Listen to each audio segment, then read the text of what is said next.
Have you ever heard the real backstory of Cinderella? The story was written back in 1812, and it starts with the death of her mother and her father remarrying an evil woman, the same as today's story. However, the fairy godmother in the original story is actually just a magical wishing tree growing over her mother's grave.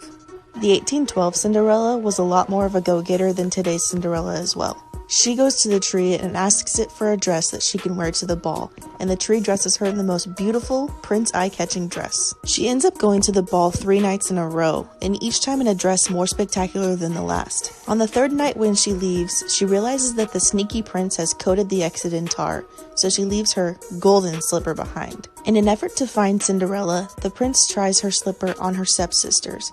When it doesn't fit, they cut parts of their feet off to make it fit. But of course the shoe fits good old Cindy. And the last difference is that at Cinderella and the prince's wedding, her stepsisters get their eyes picked out by doves.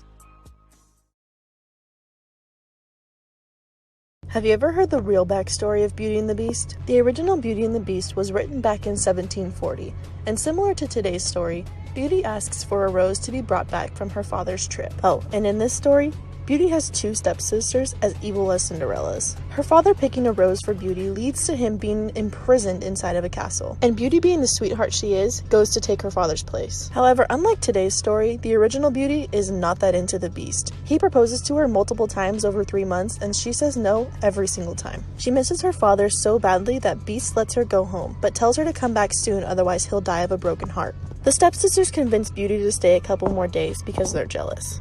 Soon enough though, Beauty finds herself longing for the Beast. When she returns, she finds Beast unconscious in the garden. She pours water on his face, tells him that she's in love with him, and he turns back into a prince. They live happily ever after, and her sisters are turned into stone to guard their castle for the rest of eternity.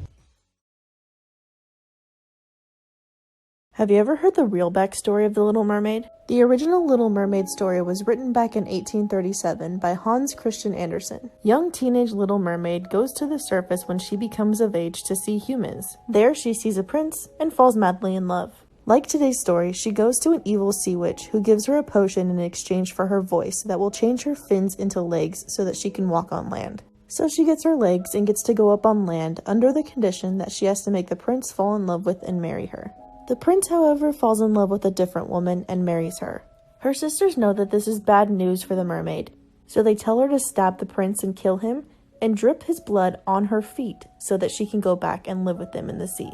She can't bring herself to do it though, so she jumps into the sea to meet her impending doom. But she doesn't die, and is lifted up by the daughters of the air and given a new way to obtain an eternal life outside of the water.